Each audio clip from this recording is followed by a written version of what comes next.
Taylor, congratulations. Convincing win. Your thoughts on your match today? Yeah, I thought it was definitely the best match I played so far this tournament, but I think that makes sense as well. It's hard probably for everyone to believe, but I think the last two matches I played prior to this one, so windy, even on Armstrong, like incredibly windy, kind of front to back. So it's felt very hard to just play when I have to, hit the ball completely different every two games when I switch sides. So I thought today it was nice. I was able to actually get in a rhythm and feel like I could play the same way on both sides, and returned well, served really well. He made some mistakes at, I guess, some good times for me, but there's a really good mix between, I guess, me being consistent and me pulling the trigger, being aggressive. So I'm really happy with it. Great, thank you. Taylor, he's given you guys have had some good matches in the past, saved couple match points earlier. How were you able, just completely different scoreline tonight, right? How were you able to open it up and control it so well tonight? I mean, I think one thing that the conditions change a lot. I think when we played in Sydney, and he, was definitely beating me pretty good in that match. That just felt slower. Like it felt that just felt like I couldn't hurt him ever in that match. This match felt different. There's more mistakes in general made with these balls. When we play with these balls, people miss more. It's easier to put the ball away. I was serving well, put a lot of returns in the court. I think last time we played, he was getting a ton of free points on his serve. I think I did a really good job returning and not only putting returns in the court, but getting them deep as well. And yeah, I mean, I just played a very solid match, and he can fluctuate quite a bit. His top level is really, really high, like super scary guy to play in the round of 16. But then, he can also sometimes, not have the best days. David. Hello, Taylor. We don't know the result of the match that's going to determine your opponent yet, but it does look like it will be Novak Djokovic, against whom you've played many times. Obviously, everybody knows how great he is as a tennis player, but what particular problems has he caused you game-wise over the years, and what do you think maybe you might be able to do differently this time? Yeah, I mean, the thing is, I think it's spanned over so many years. It's like, I think the first almost like 7 or 8 times I played him, I just wasn't just a good enough player to really have that much of a chance, unless, I have like the best day ever and he has a bad day. I think, only the last couple times we've played, I think I've been this just better player that can, I'd say compete and have chances. And, last time we played in, I think, was it Shanghai?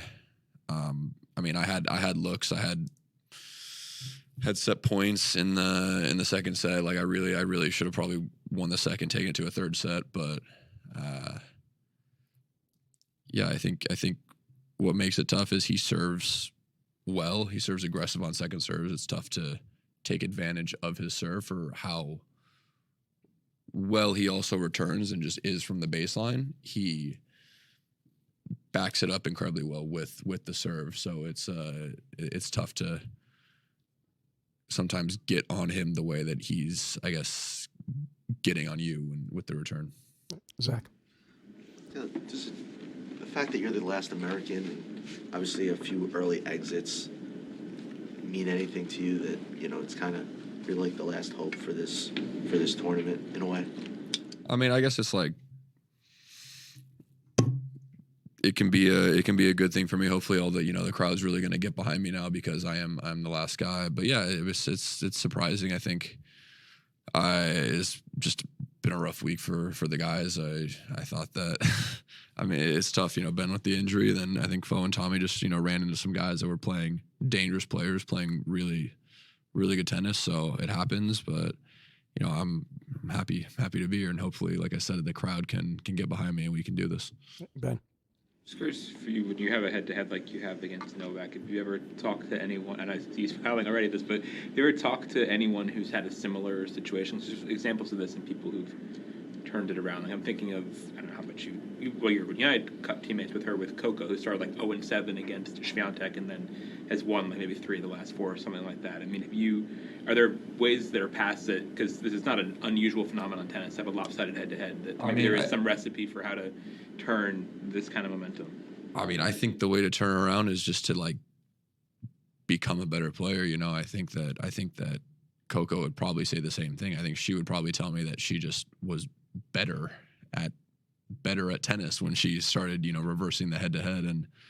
And for me, that's, you know, I'm not in my head, I'm not thinking about all the losses I had to Novak when I was like, I don't know, like 5 years ago. And like, I was nowhere near the level of player that I am now. You know, what I'm thinking about fresh in my mind is like when we played at World Tour Finals, whatever year that was, I think 20, maybe 22. I can't quite remember, but that one and the one in Shanghai last year. And in those ones, I, you know, served for the set in the World Tour Finals. I had set point serving in Shanghai. Like, I know that in the most recent matches we've had, there's been looks, and I just haven't been able to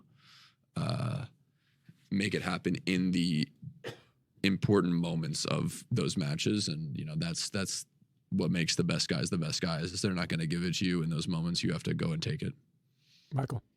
Taylor, there's a lot of talk at this Open about milestones and anniversaries, and it's 10 years now since a kid from San Diego won the boys' title here. Can you just tell me your memories of that great run you had when you won the juniors? Yeah, I mean, it was one of the first times I feel like I put like so much pressure on myself because, you know, when you're playing the juniors, there is like a timer on it. You can only play for so long, and I wanted to win a junior slam like so bad. That was like the biggest goal for me. And at that point in my life, anytime I had like laid out like a goal that I really wanted for myself, I had always accomplished it. So I lost in the finals of French Open. I lost in the semis of Wimbledon. I feel like I put so much pressure on myself that week because I wanted that title so bad. So in the end, that made it even more special that I was able to come through and win the tournament. And I still think, you know, regardless of what else happens in my career, that will always still be like one of the, you know, happiest moments, I'd say, for me, for sure. It was just such a big deal. Hold that over, Tommy. I mean, he got me a French, so there's not much I can hold over. You know, I kind of say like, thanks for letting me have that one, you know, because you got the other one. Catherine. Hi, Taylor. Congratulations. You obviously think of yourself as a very different and better tennis player than the first few times you played Novak. How do you think of him as a tennis player relative to I think you first met in 2019, like both as a player and in terms of maybe how he's perceived in the locker room? Like, has that locker room worn off a touch at all in that period? No, I mean, I wouldn't say that the aura of Novak being Novak has worn off at all. You know, no matter what he's around, you're going to acknowledge the fact that it's Novak, and he holds pretty much all the records in tennis. You know, that's never gonna change. But I think that, yeah, I mean, what's different is there's been some guys now that are coming up and able to beat him, and I still think he's, you know, when he's shows up to the slams, obviously he is playing as, you know, good as tennis as he, I guess I haven't really played him like enough, but, you know, I think the level is still as much there as it was before. So, you know, I don't look at it like, I don't know. I don't look at it, I guess, like he's more vulnerable than before. I look at it as the same, but I also look at it that, you know, I've improved a lot as a player. Willie, last question. Sure. Following up on that, Taylor, when you go out against Novak, how much are you thinking about him and how much are you thinking about yourself and dictating? I think I'm just played him a lot, you know, so I think the last couple of times I am just thinking about like me, and I'm just playing. And I think, like I said before, the biggest thing that I need to think about that's different from maybe other matches I play is just in those tight moments. You know, I need to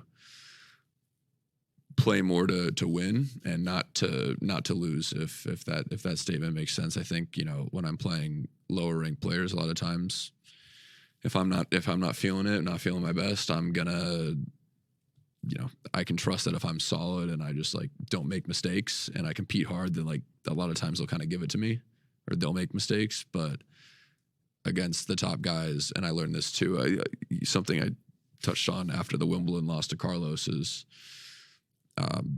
in those moments, because you're playing someone who, they're where they're at for a reason, they're not just going to hand it over to you. They're not just going to give you like a random mistake on a big point. You have to maybe pull the trigger, go out and take it from them. But outside of that small thing, it's very much just like playing any other match and playing within myself, because I believe I'm, at the level now with my game where I can do that and win. Thank you, everyone. Thank you, Taylor.